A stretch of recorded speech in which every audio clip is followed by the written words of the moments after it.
আমি আল্লাহর কসম করে আপনাদেরকে একটা কথা বলছি। আমি নির্বাচনের পরে জামায়াতের আমিরের সাথে কথা বলেছি। সেই কথার ভেতরে একদম উনি যা বলেছেন, আল্লাহর কসম করে বলছি, আগেই বলছি, উনি যা বলেছেন সেই কথাটাই আপনাদেরকে বলি।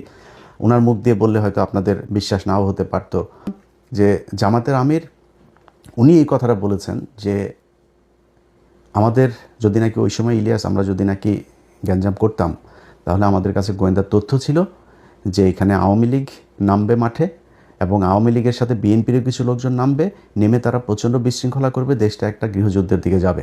আমরা ওই দিকে যেতে চাইনি, এই জন্য আমরা কোনো কিছু বলি নাই। তো এই যে জামাতের আমিরের মতো একজন মানুষ এতটুকু মানে স্যাক্রিফাইস করেছে, কিন্তু উনি তো প্রধানমন্ত্রী হইতেন, যিনি প্রধানমন্ত্রী হইতেন সেই ব্যক্তি মানে এত ঠান্ডা মাথায় আমার সাথে বলতে পারেন যে ইলিয়াস আমরা ওই সময় কিছু করলে দেশের অবস্থাটা খারাপ হইতো। আগে বলেছি, আল্লাহর কসম করে বললাম যে এতটুকু স্যাক্রিফাইস উনি করেছেন।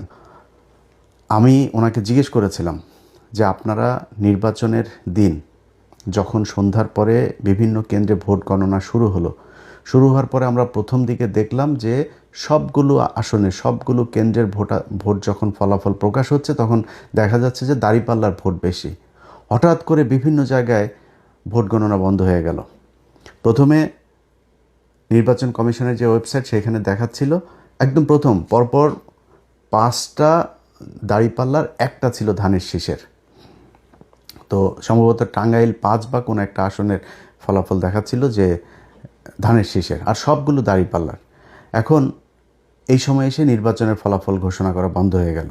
তো বন্ধ হওয়ার পরে যখন কিনা আপনি করলেন, একসাথে কয়েকটা কেন্দ্রের কয়েক ঘন্টা পরে আপনি দিলেন, 2-3 ঘন্টা থেমে থেকে তারপরে হঠাৎ করে একসাথে, যেমন তারেক রহমানের যে আসনটা খালেদুজ্জামান ভাই যেখানে দাঁড়িয়েছিল, খালেদুজ্জামান যখন কিনা সম্ভবত 17টা না কয়টা আসনের ফলাফল তারা একসাথে রিটার্নিং অফিসার আপনার সাইন করে দিয়েছেন যে এটার আলাদা কোনো খবর নাই যে কোন কেন্দ্রে কতটুকু।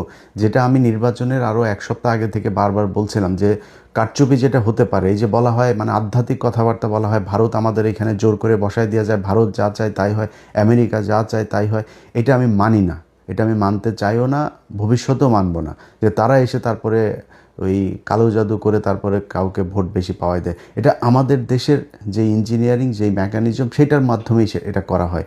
তো সেটা কিভাবে করা হয়, ধরেন আপনি ফলাফল ভোট হয়েছে এক রকমের, আর রিটার্নিং অফিসারের অফিসে যখন যায় তখন রিটার্নিং অফিসার ঘোষণা দেয় আরেক রকম। এই জন্যে আমি বারবার বলেছিলাম যে প্রতিটা কেন্দ্রের ফলাফল কেন্দ্রে যারা থাকবে এজেন্টরা তারা ওই কেন্দ্রের ফলাফল ঘোষণা করে তারপরে এই কেন্দ্র ছাড়বে। কিন্তু জামাত ইসলামের বিভিন্ন জায়গাতে এই অভিযোগটা আমি নিজেও পেয়েছি যে জামাতের ধরেন এক জায়গায় আমি জামাতের একজনকে জিজ্ঞেস করছিলাম এই যে কি বলে মামুনুল হকের কেন্দ্রে, তো মামুনুল হক হুজুরের এই কেন্দ্রটাতে আমি 100% গ্যারান্টি দিয়ে বলতে পারি যে উনি পাশ করেছিলেন, বপি হাজ্জাজ এখানে পাশ করেন নাই, কিন্তু ওনার এখানে এজেন্ট নাই। পরে আমি জিজ্ঞেস করলাম যে এই কেন্দ্রটাতে এজেন্ট ছিল না, পরে উনি খোঁজ নিয়ে আমার জানালেন যে ওইখানে একজন নারী এজেন্ট ছিল, তিনার ছোট বাচ্চা ছিল, তিনি চলে গিয়েছেন। আরেক জায়গায় একজন গিয়েছিলেন নামাজে, ওই ফাঁকে যা করার করে ফেলেছে।